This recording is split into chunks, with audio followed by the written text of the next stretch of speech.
13장 30절부터 14장 5절까지 보겠습니다. 민수기 오늘 2부 예배 말씀 본문 앞부분이죠. 민수기 13장 30절부터 14장 5절까지 제가 봉독합니다. 갈렙이 모세 앞에서 백성을 조용하게 하고 이르되 우리가 곧 올라가서 그 땅을 취하자 능히 이기리라 하나 그와 함께 올라갔던 사람들은 이르되 우리는 능히 올라가서 그 백성을 치지 못하리라. 그들은 우리보다 강하니라 하고 이스라엘 자손 앞에서 그 정탐한 땅을 악평하여 이르되 우리가 두루 다니며 정탐한 땅은 그 주민을 삼키는 땅이요 거기서 본 모든 백성은 신장이 장대한 자들이며 거기서 네피림 후손인 아낙 자손의 거인들을 보았나니 우리는 스스로 보기에도 메뚜기 같으니 그들이 보기에도 그와 같았을 것이니라. 온 회중이 소리를 높여 부르짖으며 백성이 밤새도록 통곡하였더라. 이스라엘 자손이 다 모세와 아론을 원망하여 온 회중이 그들에게 이르되 우리가 애굽 땅에서 죽었거나 이 광야에서 죽었으면 좋았을 것을 어찌하여 여호와가 우리를 그 땅으로 인도하여 길에 쓰러지게 하려 하는가. 우리 처자가 사로잡히리니 애굽으로 돌아가는 것이 낫지 아니하랴. 이에 서로 말하되 우리가 한 지간을 세우고 애굽으로 돌아가자 하며 모세와 아론이 이스라엘 자손의 온 회중 앞에서 엎드린지라. 아멘. 오늘은 인심이 전심이 아닙니다. 오직 하나님의 뜻입니다. 이런 제목으로 말씀을 하겠습니다. 여기 전심은 하나님의 뜻이죠. 민심이 하나님 뜻이 아닙니다. 이런 제목입니다. 우리는 예수를 믿고 하나님의 사람으로서 이 땅에 삽니다. 우리 신분은 변화가 되었고 우리의 고향도 우리의 나라도 하나님의 나라에 이르렀다고, 천국에 이르렀다고 그렇게 말합니다. 그러나 아직은 세상에 살고 있습니다. 세상에 발 딛고 살지만 우리의 신분은 또 우리의 시민권은 땅에 있는 것이 아니라 하늘에 있다. 그렇게 말씀합니다. 그래서 땅에 살던 사람이 하늘의 시민권을 가지게 되었습니다. 아이도 땅의 사람으로 살지만 하나님의 자녀로 살기 때문에 우리에게 우리 삶에 혼돈을 주는 것이 뭐냐 하면 땅의 사람들, 세상 사람들은 땅의 법도를 따라 살지만 우리는 또 하나님의 법도를 따라 살아야 될 사람입니다. 그래서 하나님의 사람이지만 아직도 땅에 사는 우리에게 하나님의 법도와 땅의 법도를 어떻게 잘 정리해서 살아야 바르게 사는가, 이게 참 중요한 것 같습니다. 그러나 이게 정리가 안 되기 때문에 수많은 사람들이 이것을 잘못 살고 있습니다. 하늘의 사람이면서도 땅의 사람처럼 살고 있는 건 너무 많다 하는 겁니다. 엊그제 일본 갔다가 왔습니다. 결론으로 말하면 일본은 우리나라보다 좀 못 사는 것 같습니다. 제 개인적으로는요. 오늘 그것을 말하고자 하는 것이 아니라 일본은 우리나라와 굉장히 가까운 땅이면서도 전부 우리나라와 반대로 되어 있습니다. 예를 들면 텔레비 리모컨을 여러분이 유심히 봤는지 모르겠지만 우리나라는 리모컨 중에서 왼쪽 채널이 음량을 조정하는 채널이고요, 오른쪽 것이 채널을 조정하는 채널인데 일본은 그 반대로 돼가지고 왼쪽이 채널을 조정하고 오른쪽이 음량을 조정하는 되어 있습니다. 그 열쇠 구멍도 우리는 넣어서 오른쪽 돌리고 열죠. 그거 예사로 생각했습니까? 그건 항상 왼쪽으로 돌리고 엽니다. 그러니까 이게 고개 거꾸로 돼가지고 오른쪽 열면 우리 열리는데 그래 열면 오히려 닫혀서 잘 안 열리고 그렇습니다. 그런 것도 반대로 되어 있더라고요.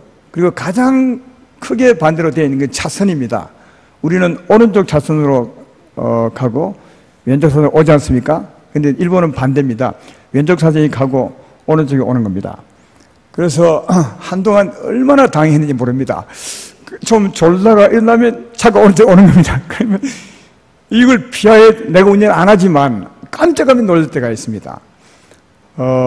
우리나라하고 완전히 반대 시스템을 가진 그 사회 속에 살면 우리나라 살다가 거기 가서 살면 한동안은 굉장히 혼돈, 정리가 될 때까지 혼돈되겠다 이런 생각이 들었습니다. 한동안은요. 또 성경에 보면 그 소경이 눈을 뜨는 사건이 많이 있습니다. 소경이 되어 살다가 예수 믿음에 이제 눈을 뜨고 사는 사람인데, 우리는 소경이 눈을 떴다고 하면 참 좋겠구나 인도로 생각하지만, 삶을 한번 생각해 보셨습니까? 눈을 소경될 때 삶은 어땠겠습니까? 전부 만지고 만지고 분배를 하죠. 이것은 텔레비전, 이것은 뭐고, 이건 좀 하겠지만, 눈을 딱 뜨면 이제 만지고 사는 것이 아니라 눈을 보고 살아야 되기 때문에 한동안은 굉장히 혼돈스러울 것이다. 그래서 소경으로 살다가 눈을 뜨게 되면 한동안 정리하는데 굉장한 어려움이 있을 것이다, 이런 생각이 듭니다. 마찬가지로 우리가 세상에 살 때 세상 법도를 따라 살다가 이게 예수 믿어서 똑같은 세상에 하나님 법도를 따라 살아야 하는데 이게 얼마나 헷갈리겠냐고요. 이게 정리가 안 되면 한동안이 아니라 평생을 잘못 살다가 갈 수 있습니다.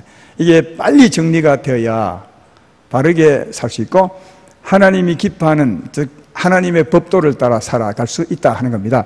하나님의 사람은 하나님의 법도를 따라 살아가야 합니다. 세상에 살지만. 왜냐하면 우리를 통치하는 이가 하나님이시기 때문에 그렇다 하는 겁니다.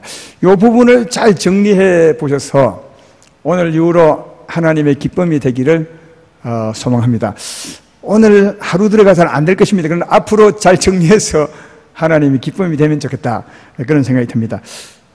세상 사람들은 세상의 법도를 따라 사는데 세상의 법도 중에서 가장 크게 생각한 것이 뭐겠어요? 세상 사람들이 법도 중에서 가장 크게 생각하는 것이 뭐겠느냐? 생각해보면 민심 같습니다. 민심은 다수의 사람들의 뜻이죠. 다수의 사람들의 뜻을 세상 사람들은 가장 크게 생각하고 그걸 또 옳다고 생각하는 것을 볼 수 있습니다. 왜 세상 사람들은 민심을 크게 생각할까? 세상에는 권세를 가장 크게 생각하죠. 왜냐하면 사람 다 동일한데 그 중에 권세가 높은 사람이 힘을 쓴다고 생각하기 때문에 권세자를 가장 크게 생각하죠. 근데 그 권세자를 세우는 것이 민심입니다. 예. 국민 다수의 뜻입니다. 그래서 민심이 권세자를 세우기도 하고 민심이 권세자를 내리기도 하기 때문에 아마 세상은 민심을 가장 크게 생각하는 것이 아닌가 그렇게 생각하고, 또 권세자가 된 사람들도 가장 크게 신경 쓰는 것이 뭐냐? 민심입니다. 국민의 뜻이라 하죠. 그래서 언제나 그 사람들은 다른 말 안 합니다. 국민의 뜻이 뭐냐? 우리는 국민의 뜻을 봅니다. 국민의 뜻을 따라 통치할 것입니다. 국민의 뜻, 어떤 당은 그래서 아예 당 이름까지 국민의 당 그렇게 한 것은 그들은 국민의 뜻을 가장 크게 생각한다는 것입니다. 그리고 끄떡하면 국민의 뜻이다 이렇게 말하죠. 그 텔레비 보다가 한번 이 정치인들이 나와서 하는 말 중에 제일 듣기 싫은 말이 뭐냐면 국민의 뜻입니다. 그것입니다. 국민의 뜻이라 하려면 적어도 국민 과반수가 동의해야 국민의 뜻입니다. 조사도 안 해보고 몇 사람 그 여론조사해서 아마 여론조사도 하지 않을 겁니다. 국민의 뜻입니다. 자기 마음대로 그 국민 중에 한 사람 나를 우롱하고 있으니까 그 말이 참 듣기 싫습니다. 어쨌든 세상은 국민의 뜻, 민심을 가장 크게 생각합니다. 그래서 세상에서는 언제나 다수의 의견을 가장 크게 생각합니다. 다수결의 원칙을 존중하죠. 그래서 존중하기 때문에 그들은 민심을 어느 높이까지 높이느냐? 민심이 전심이라고 합니다. 옛날에 그런 말 참 많이 썼습니다. 민심이 전심이다. 그러나 기억하십시오. 민심은 전심이 아닙니다. 민심은 민심일 뿐입니다. 민심은 절대로 하나님의 뜻이 아닙니다. 그런데 지금 예수 믿는 사람들 중에서도 많은 사람들이 마치 민심이 하나님의 뜻처럼 생각하는 분이 많은데 민심은 절대로 하나님의 뜻이 아닙니다. 민심은 민심일 뿐입니다. 하나님 뜻은 전혀 다릅니다. 그래서 이런 것 때문인지 몰라도 하나님이 우리에게 성경에 이렇게 말씀해 주죠. 이사야 55장 8절로 9절에 이렇게 말합니다. 내 생각이, 내 생각 하나님의 생각입니다. 내 생각이 너희 생각과 다르며 내 길은 너희의 길과 다름이니라. 여호와의 말씀이니라. 이는 하늘이 땅보다 높음 같이 내 길은 너희 길보다 높으며 내 생각은 너희 생각보다 높음이라. 하나님의 내 생각은 사람 생각과는 다르다는 겁니다. 훨씬 그러니까 여기 알 수 있는 것은 하나님의 뜻이 민심이 아닙니다. 전혀 다릅니다. 내 생각은 네 생각과 다르며 내 길은 너희보다 훨씬 높은 것은 네 생각이 땅의 생각이라면 나는 하늘의 생각. 그러니까 하나님 생각과 우리 생각의 차이를 하늘과 땅 차이라는 거예요. 하늘과 땅만큼 차이가 나는 거다. 전혀 민심과 하나님의 뜻은 다르다고. 그러므로 우리는 하나님의 법을 따라 살아야 될 사람들, 비록 땅에 발딛고 살지만, 구원받기 전의 사람들처럼 땅에 발딛고 살지만, 그러나 우리는 누구요? 하나님의 뜻을 따라야 되는 겁니다. 그래서 내 생각과 하나님의 뜻이 다르다면, 내 길과 다르다면, 그리고 그 차이가 하늘과 땅 차이라면 우리는 하나님께 나가서 겸손히 물을 이유가 있습니다. 하나님 뜻은 무엇입니까? 왜? 너무 차이가 나니까. 근데 내가 순간적으로 이게 하나님 뜻일 것이야 하는 것은 대부분 틀립니다. 그건 내 생각이 가는 게 굉장히 많습니다. 그래서 하늘과 땅 차이인 만큼 하나님의 뜻을 따라 살려면 하나님 가서 물어야 합니다. 그래서 조금 읽었던 그 말씀 바로 앞에 이런 말을 씁니다. 이사야서 55장 6절 7절에 이렇게 말하죠. 너희는 여호와를 만날 만한 때 찾으라. 가까이 계실 때 그를 부르라. 악인은 그의 길을 불의하냐는 그 생각을 버리고 여호와께로 돌아오라. 그리하면 그가 긍휼히 여기시리라. 우리 하나님께로 돌아오라. 그가 너희에게 용서하라. 그 다음에 이는 내 생각이 너희 생각과 다르며 이렇게 기록해요.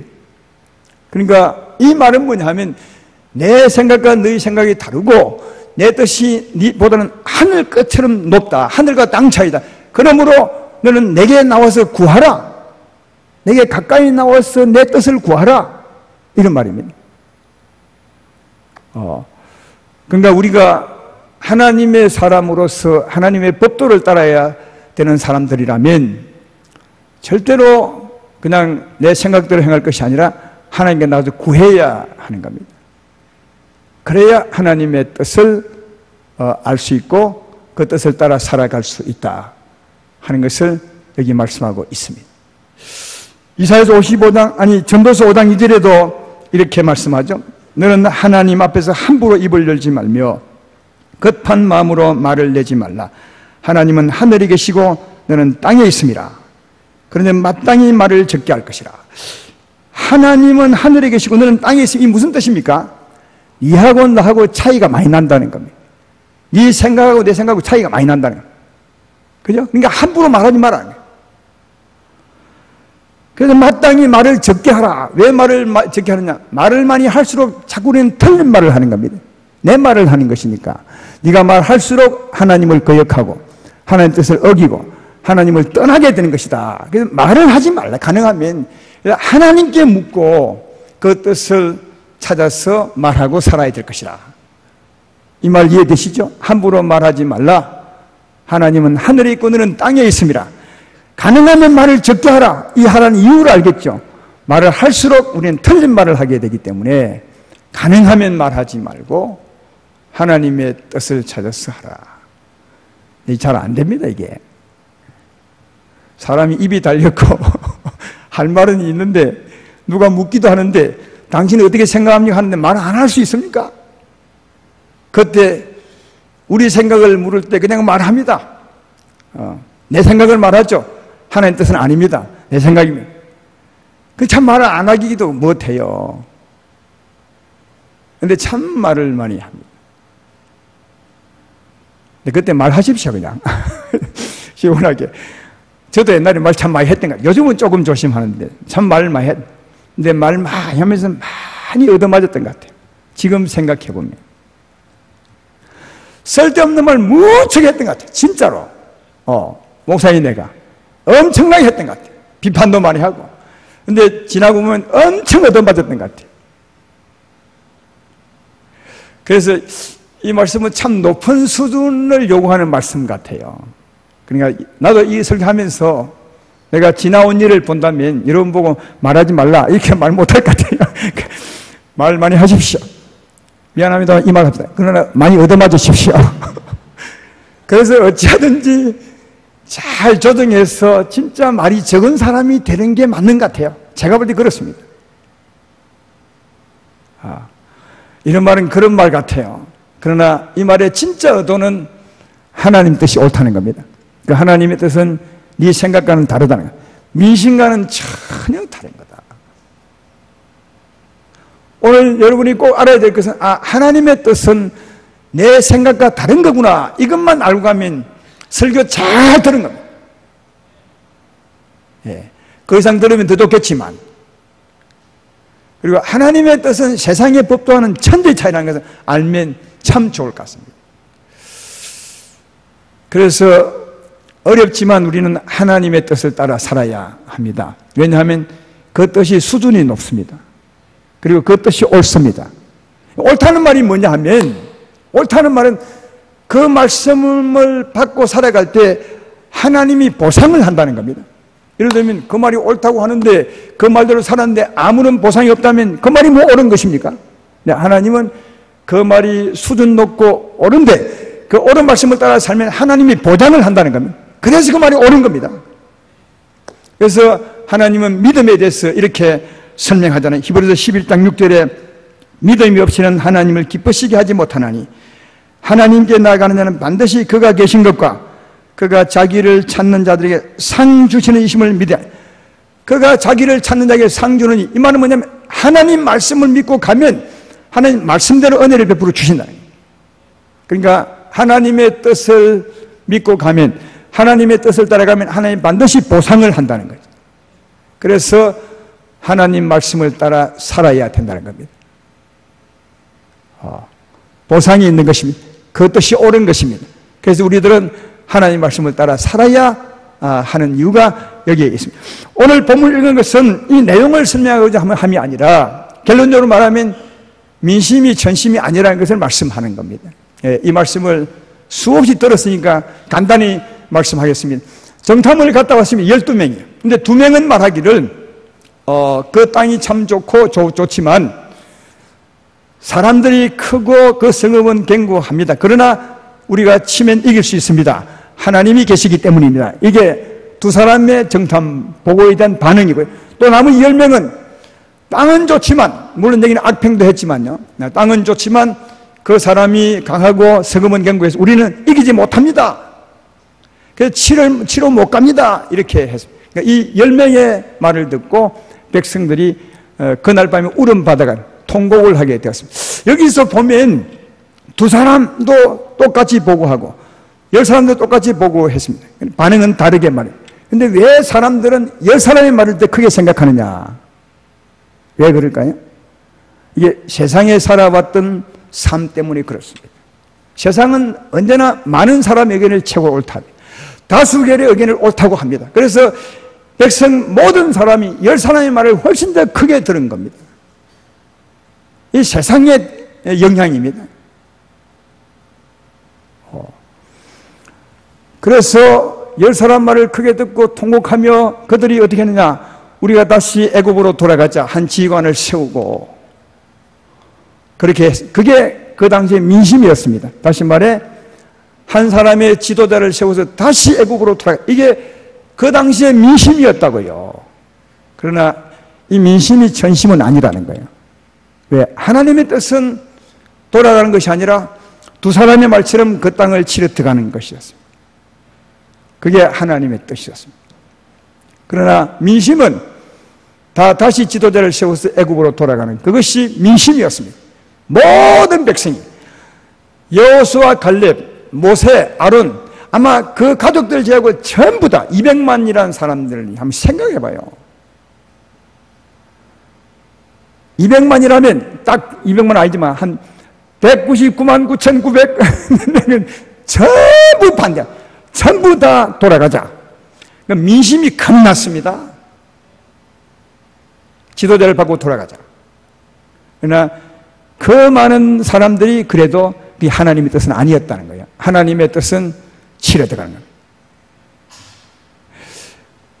여러분, 이런 것을 우리 정말 깊이 들어야 합니다. 세상에 살다 왔기 때문에 크게 들어야 되는 겁니다. 민심이 천심은 아니라는 것을 아셔야 된다 하는 겁니다. 그러나 백성들은 어떻게 했느냐? 전부 그 말씀을 함부로 들었어요. 그래서 우리는 이럴 경우에도 모든 백성이 다 이래 한다 해도 이게 하나님의 뜻인지 아닌지를 정말 분별해 봐야 합니다. 하나님께 나가서 이게 하나님의 뜻입니까? 아닙니까? 이걸 분별해 봐야 하나님의 뜻대로 살아갈 수 있습니다. 이게 없으면 큰일 날 수 있습니다. 왜냐? 하나님은 전능하셔서 말이죠. 자기들이 선택한 그 결과에 대한 상벌을 아주 분명히 줍니다. 그것 때문에 우리가 잘 선택이 됩니다. 우리는 이런 경우가 있습니다. 이런 성향이 있죠. 어떤 성향이냐면 다수의 의견대에 숨어서 자기를 이렇게 보호해보려는 이런 성향이 사람마다 다 이 본능입니다. 그럼 많은 사람에게 속하려 하는 본능이 있죠. 왜? 그래서 자기를 숨겨보려 하는 겁니다. 예를 들면 어떤 일이 있을 때 혼자서 딱 나가서 나는 이렇습니다 이래 할 경우에 만약 그 사람 의견이 틀리면 그 모든 책임을 그가 져야 됩니다. 그 의견이 틀리면 그게 굉장히 무서운 거죠. 그래서 가능하면 많은 사람 편에 속합니다. 왜냐? 그 속하면 벌을 받아도 뭐 다 같이 받을 텐데 나 혼자만 받나? 이런 마음 때문이에요. 또 하나는 이 많은 사람을 벌 주겠나? 이런 것 때문이에요. 여러분, 틀림없죠? 여러분들이 다수의 의견에서 속할 때 꼭 그런 마음 있죠? 여기 들어가면 벌 받아도 나 혼자 받나? 다 같이 받지. 그리고 설마 이 많은 사람을 벌 주겠나? 안 줄 거야. 이런 생각 때문에 우리들은 하나님의 뜻이냐 아니냐 이것보다는 자기를 숨겨서 보호해버리고 그 다수의 사람들 가운데서 그리할 경우만. 그러나 기억하지, 하나님 나라는 절대로 그러면 안 됩니다. 하나님은 정확하게 압니다. 그리고 선택한 대로 다 그대로 돌립니다. 오늘 본문 뒤에 말씀 속에서 그걸 볼 수 있습니다. 민수기 14장 26절로 30절을 보십시오. 화면에 나올 겁니다. 여기 잘 봐요. 여호와께서 모세와 아론에게 말씀하 이르시되 나를 원망하는 네 악한 회중에게 내가 어느 때까지 참으랴. 이스라엘 자손이 나를 향해 원망하는 바 그 원망한 말을 내가 들었노라. 그들에게 이르기를 여호와의 말씀에 내 삶을 두고 맹세하노라. 너희 말이 내게 들린 대로 내가 내게 맹세하리니 너희 시체가 이 광야에서 엎드릴 것이라. 너희 중에서 20세 이상으로 계수된 자 곧 나를 원망한 자 전부가 예분네 아들 갈렙과 눈의 아들 여호수아 외에는 내가 맹세하여 너희에게 살게 하리라 한 땅에 결단코 들어가지 못하리라. 모든 사람이 반대하면 사람들은 절대로 벌 못 줍니다. 다요. 너무 많기 때문에 하나님은 정확히 줍니다. 그 사람 전부 다 결단코 그 땅에 들어가지 못할 거예요. 그러나 두 사람만큼은 내가 딱 구별을 할 것이라. 여러분, 우리는 사람을 믿는 게 아닙니다. 하나님을 믿고 사는 것임을 꼭 기억하셔야 돼요. 그래서 하나님은 다수 뒤에 절대로 숨지 못하게 합니다. 자기가 선택한 마음과 말을 하나님이 그대로 적용시킨 것을 볼 수 있습니다. 그러나 한 사람일지라도 하나님의 뜻을 따라 살면 하나님은 정말 보호합니다. 그리고 그에 따른 상을 하나님이 주시는 것을 볼 수 있습니다. 오늘 본문 뒤에 보면 여호수아와 갈렙이 10사람의 정탐꾼의 말을 듣고 온통 울음바다가 되어서 이제 애굽으로 돌아가자 했던 그 분노의 민심이 들끓고 있는 그 무리 앞에 여호수아와 갈렙이 딱 둘이가 났습니다. 옷을 쫙 찢으면서 여러분들이 어떻게 이렇게 하십니까? 하나님이 무섭지 않습니까? 하나님이 계십니다. 하나님을 모욕하지 마십시오. 하나님이 우리 편이면 우리 싸우면 이길 수 있습니다. 여러분, 그 199만 9천만 그 분노의 통곡의 분노의 그 울음바다 앞에 두 사람이 나가서 옷 찢으면서 이건 목숨 걸고 하는 겁니다. 웬만한 사람 절대로 못합니다. 정말 맞아 죽습니다, 이게. 이 사람이 아까 2부에 말했던 것처럼 느부갓네살 왕이 우상을 세우고 절하를 할 때 그때 다니엘의 세 친구 같습니다. 여러분 그때도 보면 아까 제가 읽어보고 왔는데 큰 우상을 세우고 낙성식을 하는 낙성식 그날에 만조백관이 전부 다 모였죠. 아마 수천 명이 모였을 것 같아요. 그리고 왕이 선포하는 겁니다. 뭐라고 하느냐? 나팔을 크게 불 때 전부 절하라. 이 우상 앞에 절하지 아니하면 풀무불에 집어 던져놓을 것이라. 그렇게 왕이 선포하죠. 근데 드디어 이제 식순에 따라서 나팔을 크게 부르는데 전부 엎드립니다. 수천 명의 백성이 전부 엎드려요. 근데 세 사람은 엎드리지 않습니다. 한번 상상해봐요. 저는 이게 무슨 뜻인지 알겠어요. 전부 엎드리는데 세 사람은 딱 서 있습니다. 제가 하는 겁니다. 이게 쉬운 게 아닙니다. 이게 엄청 힘들죠. 서 있는 거 생각할 때 이번에 비교도 안 되는 곳에 제가 한번 서봤어요.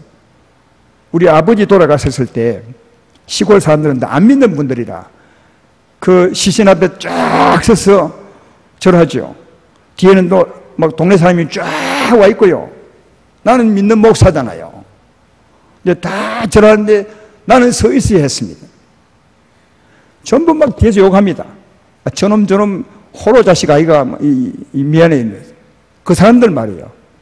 여러분 거기도 서 있기 힘든데 여기 목숨을 담보로 한 이 신앙과 믿음을 보는 것은 굉장한 겁니다. 여호수아와 갈렙은 그보다 더한 겁니다. 왜냐하면 큰 분노 앞에 나가서 옷을 찢으면 어떻게 이럴 수 있습니까? 하나님을 멸시하지 마십시오. 왜 하나님을 무시합니까? 이런 말은 엄청 대단한 겁니다. 그러나 하나님은 두 사람을 기억하였습니다. 돌을 들고 다 죽이려 할 때 하나님이 나타나서 보호해 주셨습니다.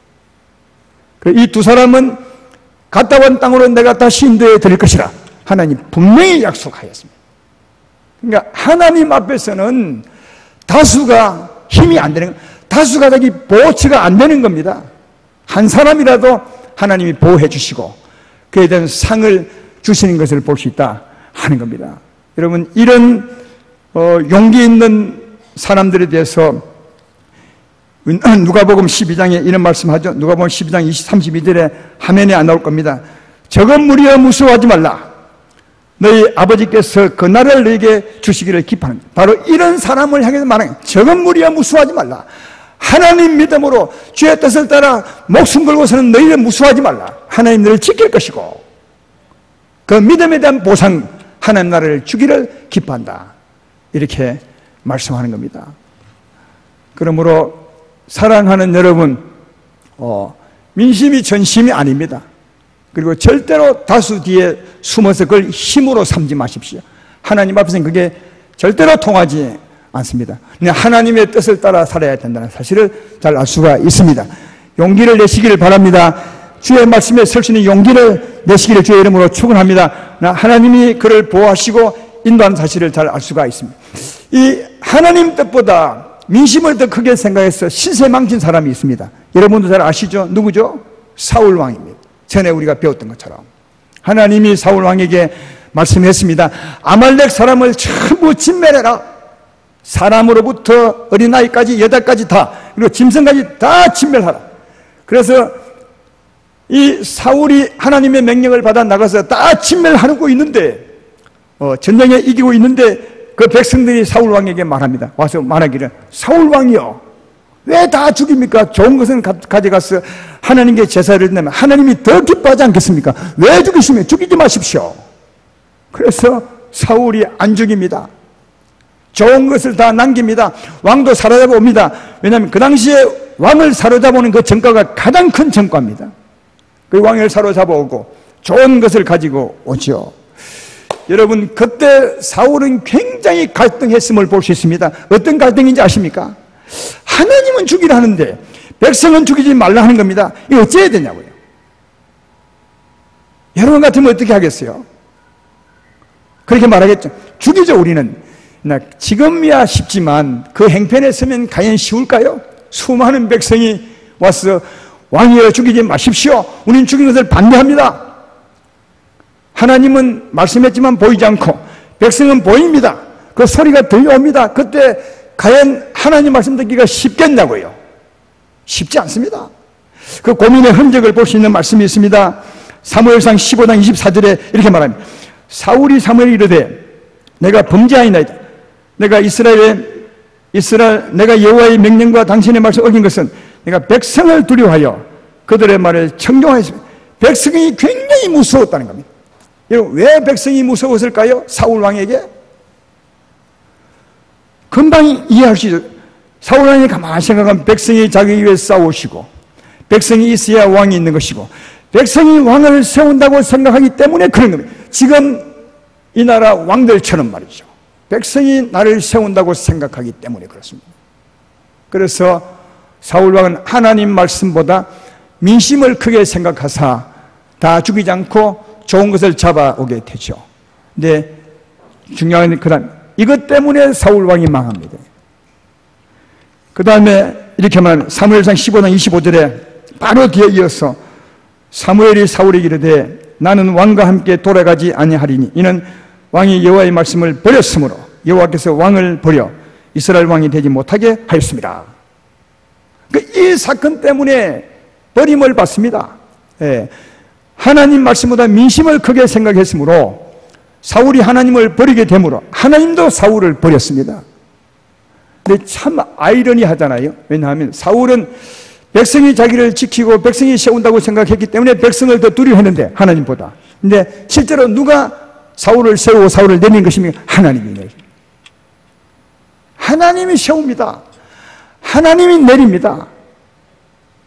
사울의 운명은 하나님께 있는데 사울은 그걸 잠시 잊었습니다. 백성이 자기를 세운다고 생각했기 때문에 백성을 두려워했습니다. 그 일로 말미암아 사울이 왕에서 내려옵니다. 다시 말해 하나님께 버림을 받습니다. 근데 하나님께 버림받는 것이 뭔지 아십니까? 하나님의 신이 떠난 겁니다. 하나님의 은혜가 떠난 겁니다. 하나님의 영이 떠나, 하나님의 영이 떠난 것이 가장 큰 저주고 하나님이 버림받는 겁니다. 우리들은 무슨 일을 할 때 큰 사고가 나거나 큰 병이 들거나 이런 일이 있으면 저주를 받아서 하나님 나를 버렸다 이렇게 생각합니다. 그게 버린 것이 아니라 하나님의 신이 떠나는 겁니다. 내가 건강하고 내가 잘 먹고 잘 산다 해도 하나님의 은혜가 떠나는 것이 하나님께 버린 겁니다. 그 다음에 삶이 아주 구렁텅이로 빠지게 돼요. 근데 사울을 세운 이가 하나님이시고 사울을 내리신 이도 하나님이셨습니다. 그런데 아까 제가 앞에서 말했죠. 이 세상 사람들, 권세자들은 민심을 가장 크게 생각합니다. 왜 민심을 크게 생각한다고요? 민심이 자기를 세운다고 생각하기 때문에 그렇습니다. 근데 과연 민심이 이 나라 대통령을 세울까요? 민심이 대통령을 내리고 할까요? 아닙니다. 이 세상의 권세도 하나님이 합니다. 로마서 13장 1절에 이렇게 말합니다. 각 사람은 위에 있는 권세들에게 복종하라. 권세는 하나님부터 나지 않음이 없나니 모든 권세는 다 하나님께서 정하신 것이라. 이 세상의 권세도 하나님이 세웁니다. 근데 하나님은 안 보이고 하나님은 안 믿으니까 민심이 세운다고 생각하죠. 근데 이건 아셔야 됩니다. 하나님이 세운다고 하나님이 다 그를 기뻐하는 것은 아닙니다. 어떨 때는 기뻐하지 않은 사람을 세웁니다. 하나님의 역사를 위해서, 심판을 위해서. 어떨 때는 하나님이 기뻐하는 사람을 세웁니다. 하나님의 일을 위해서. 그러니까 하나님이 세운다고 다 하나님 뜻이 아니라는 거예요. 그러니까 민심이 전심이 아닙니다, 여러분. 그래서 하나님이 세우지만 어떨 때는 하나님이 기뻐한 자를 세우기도 하고 어떨 때는 하나님이 기뻐하지 않는 자를 세웁니다. 그러나 그 세움 받고 난 후에 그가 사울처럼 하나님을 버리면 하나님이 버립니다. 또 그가 하나님을 경외하면 하나님이 세웁니다. 그래서 그의 권세의 세움과 내림과 쇠락과 성공이 하나님께 있음을 잘 발견해 볼 수가 있습니다. 하나님을 경외하며 살아가시는 여러분 되기를 주의 이름으로 축원합니다. 우리는 하나님의 사람들입니다. 하나님의 사람은 하나님의 법도를 따라야 합니다. 하나님의 법도 하나님의 말씀과 하나님의 뜻이죠. 민심과 전혀 다릅니다. 그러므로 아름다운 교회 성도님, 여러분이 혼자 있든지 둘이 있든지 셋이든지 아니면 많은 사람이 모이든지 언제나 하나님의 뜻이 무엇일까를 기도하고 얻어야 되는 겁니다. 교회에서는 다수결의 원칙이 가장 나쁜 겁니다. 다수결의 원칙은 하나님의 뜻을 무시하겠다는 뜻입니다. 한 사람이 모이든지 둘이 모이든지 셋이 모이든지 몇 명이 모이든지 몇 명과 관계없이 언제나 하나님의 뜻을 물으셔야 됩니다. 그 뜻을 따라 함께 나아가는 것이 교회입니다. 그러면 교회는 하나님 뜻이 민심이 돼, 교회의 민심이 되는 것이 정말 하나님이 기뻐하시는 겁니다. 여러분, 우리 교회에 우리 성도님들의 뜻이 하나님의 뜻이 된다면, 다시 하나님의 뜻이 우리의 민심이 된다면 그 정말 좋은 교회가 될 것입니다. 혼자 있어도 하나님의 뜻을 따라, 둘이 있어도 하나님의 뜻을 따라, 셋이 있어도 아무리 많이 모여도 하나님의 뜻을 묻고 따른다면 하나님의 뜻이 민심이 되는 거죠. 하나님은 이런 교회가 되기를 정말 원하고 이런 교회를 세우기 원하셨습니다. 또 더 범위를 넓혀서 세상 모든 사람에게 복음을 전해서 그들도 하나님의 사람이 되어서 그들도 하나님의 말씀을 자기의 뜻으로 받고 사는 것, 이게 하나님의 궁극적인 구원의 목표임을 알 수가 있습니다. 조금 이따 찬송 부르겠지만 찬송 중에 그런 찬송이 있죠. 물이 바다 덮음같이 그날의 주의 영광이 온 세상 가득한 것을 보게 되리라, 그렇게 말합니다. 주의 영광이 가득하다는 말은 주의 말씀이 온 세상을 덮는 것입니다. 하나님의 뜻이 세상의 민심이 되는 겁니다.